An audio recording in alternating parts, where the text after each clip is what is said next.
Bienvenidos a un viaje que desafiará vuestra percepción de la Edad Media.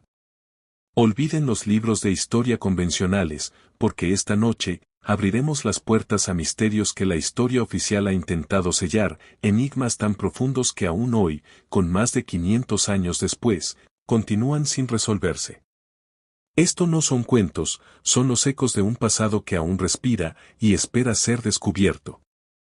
El manuscrito Voynich, el código imposible, ¿lo habías escuchado antes? Te aseguro que no. Comencemos con el enigma que ha obsesionado a criptógrafos e historiadores por siglos, el manuscrito Voynich. En una bóveda silenciosa de la biblioteca Beinecke de manuscritos y libros raros de la Universidad de Yale, reposa un códice tan extraño que ha desafiado el entendimiento humano durante más de 500 años.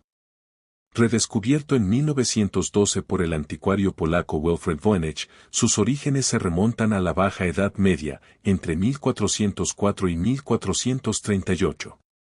Este libro no se parece a nada conocido. Está escrito en un alfabeto completamente desconocido, con caracteres que no guardan similitud con ningún sistema de escritura de civilización alguna. Las palabras, asombrosamente, fluyen con coherencia, como si el autor dominara una lengua que nunca ha sido hablada en nuestro mundo. Lo más inquietante es la ausencia total de errores o tachaduras, lo que sugiere una escritura con una seguridad asombrosa. Pero el texto es solo una parte. Sus ilustraciones son igual de desconcertantes. Veremos que allí se enseñan plantas que no existen en herbolarios conocidos, combinaciones imposibles de hojas y flores. Hay diagramas astronómicos y zodiacales que no encajan con nuestra comprensión actual. Y quizás lo más enigmático, figuras femeninas desnudas sumergidas en extrañas cápsulas conectadas por tubos serpenteantes como un sistema hidráulico. Algunos especulan sobre tratados de fertilidad o anatomía, pero sin una traducción, son solo suposiciones. Expertos que descifraron códigos nazis en la Segunda Guerra Mundial, como el equipo de Bletchley Park, intentaron decodificarlo sin éxito. Aunque algunos pensaron que era un engaño, análisis modernos han revelado que el texto sigue patrones de frecuencia lingüística similares a los de idiomas reales. Es como si estuviéramos frente a un idioma real, pero perdido en el tiempo. La datación por carbono 14 hectáreas confirmado su antigüedad, descartando que sea una falsificación renacentista. Su autor, sin embargo, sigue siendo un misterio. ¿Fue Roger Bacon, el monje franciscano y alquimista del siglo XIII? ¿O el médico italiano Giovanni Fontana, conocido por combinar ciencia y magia? No hay pruebas concluyentes. Algunos sugieren una sociedad secreta, otros una mente solitaria, e incluso teorías esotéricas apuntan a un origen de otro mundo. Ni siquiera la inteligencia artificial ha logrado quebrarlo. El manuscrito Voynich permanece como un testimonio inquietante de un conocimiento perdido, un lenguaje que el mundo moderno ha olvidado. Es una caja sellada sin cerradura visible, un acertijo que se burla de nuestros esfuerzos por comprenderlo.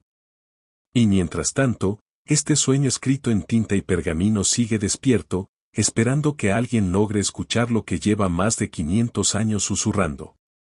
¿Qué tanto saben los monjes del mundo, que nosotros no? El monje verde del Vaticano, el portador del saber prohibido. A veces, los secretos más profundos no están enterrados, sino cuidadosamente archivados en los pasillos más reservados del Vaticano, donde se murmura la existencia de un personaje que escapa a toda lógica histórica, el monje verde. No aparece en registros oficiales, pero su figura se arrastra como una sombra en los márgenes de antiguos pergaminos. Su nombre verde proviene del color de su túnica, tejida con fibras vegetales inusuales y teñida con un pigmento que jamás ha podido replicarse. La tela, según descripciones, parecía moverse con él, como si tuviera vida propia. Este monje apareció en Roma en el siglo XIII, irrumpiendo en el Vaticano en una noche de tormenta. Los guardias no supieron explicar cómo había entrado. Lo más desconcertante fue la reacción del clero. Cardenales palidecieron y uno incluso cayó de rodillas. Anotaciones laterales en cartas privadas se referían a él como el que vino del bosque de lo innombrable o el portador del saber enterrado. El monje verde hablaba un dialecto que solo los monjes más versados en latín arcaico lograban entender. Lo poco que se conserva apunta a conocimientos médicos asombrosamente avanzados. Se le atribuye haber curado a 47 monjes en 3 días durante una plaga en un convento cercano a Florencia, usando plantas no registradas por Linneo siglos después. Se cree que tenía acceso a textos prohibidos, incluso al mítico libro de la serpiente, un tratado perdido sobre alquimia espiritual, negado oficialmente por la Iglesia. Sus leyendas se multiplicaron, sanaba con la mirada, sus oraciones hacían temblar muros y entendía el lenguaje animal. Un informe clasificado describe su interrogatorio por una comisión secreta del Vaticano. El monje conocía pasajes enteros de textos sellados en la biblioteca apostólica y ofrecía interpretaciones que luego coincidían con futuros descubrimientos científicos. Llevaba mapas dibujados a mano con regiones desconocidas, islas y cordilleras que no deberían existir, y caminos subterráneos que conectaban puntos energéticos de la Tierra. Uno de estos mapas circuló entre eruditos renacentistas antes de que la Inquisición borrara todo rastro. Su desaparición fue tan enigmática como su aparición. Una mañana, simplemente no estaba. Su celda permanecía intacta, excepto por un símbolo de ceniza en la pared, una espiral invertida con 5 puntos, emblema hallado en sitios arqueológicos de culturas antiguas sin contacto. Algunos monjes lo vieron caminar hacia el bosque antes del amanecer, tragado por la niebla, sin regresar jamás. Su figura ha resurgido a lo largo de los siglos, monjes alemanes que lo vieron en sueños recibiendo fórmulas curativas efectivas, o un relicario encontrado en Francia con una tela verde y un fragmento de texto atribuido a él. Investigadores del ocultismo lo vinculan con tradiciones herméticas precristianas, sugiriendo que es un viajero entre mundos, un mensajero que aparece cuando ciertos conocimientos están a punto de desaparecer. La Iglesia jamás ha confirmado ni negado su existencia. Las referencias se ocultan en diarios personales de obispos y notas marginales. Pero para quienes lo conocieron, su paso fue tan real como inquietante. Un testimonio de 1283 lo resume escalofriantemente: no vino de la carne ni del polvo, vino del silencio que existe antes de la palabra. El monje verde, un misterio que resiste el olvido, como si formara parte de una memoria que no nos pertenece del todo. ¿Será posible que una persona pueda estar en diferentes sitios al mismo tiempo? El caballero de los 1000 nombres, el centinela del tiempo. Entre los héroes y traidores de las crónicas medievales, emerge una silueta que se repite una y otra vez, adoptando nombres distintos, pero dejando una marca imposible de ignorar: el caballero de los 1000 nombres. Su presencia se registra en documentos franceses, ingleses, alemanes e incluso bizantinos, siempre vinculado a hechos extraordinarios, con una identidad que muta como si el tiempo no lo afectara.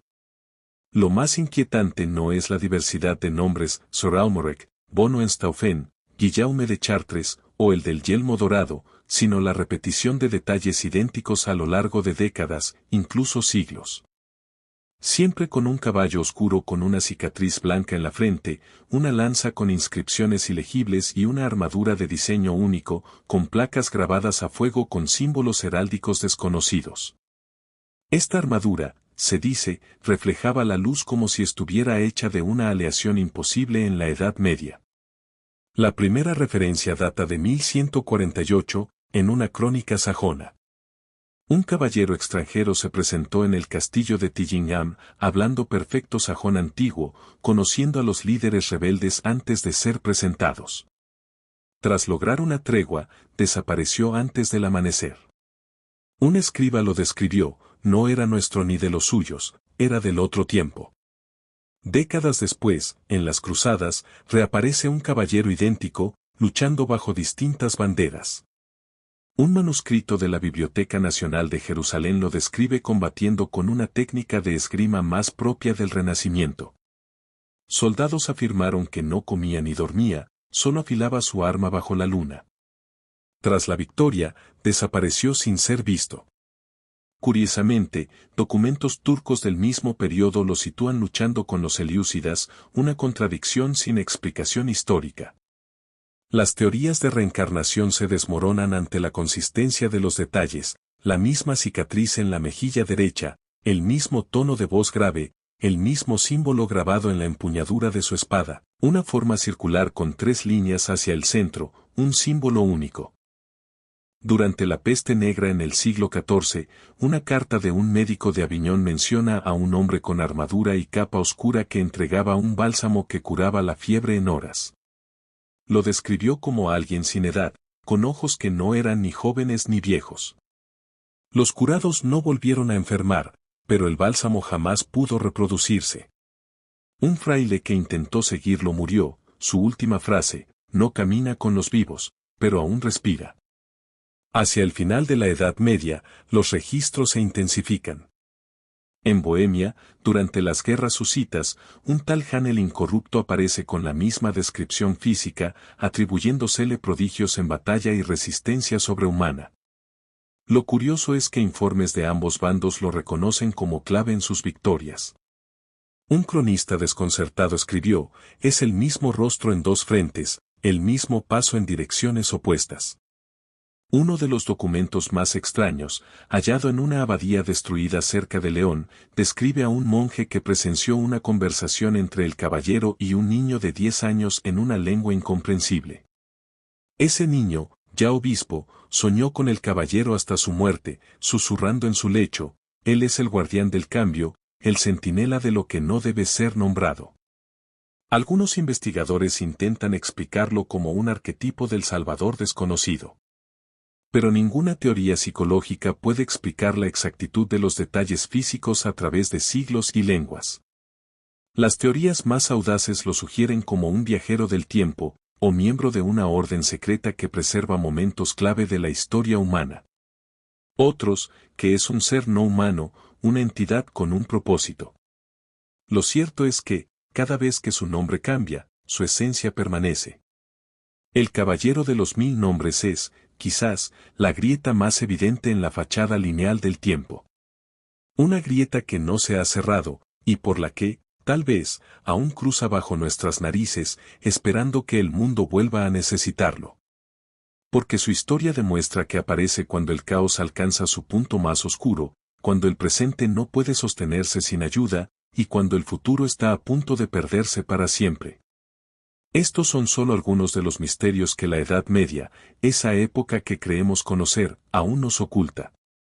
¿Estamos realmente listos para desenterrar todo lo que el pasado tiene que decirnos? La verdad, a veces, es mucho más extraña de lo que la historia oficial nos cuenta. Voy a mostrarles aún más historias, así que pendientes, suscríbete para que recibas las notificaciones de los vídeos que estaré subiendo. Y si te ha gustado deja tu like o cuéntame de qué tema quieres que te cuente.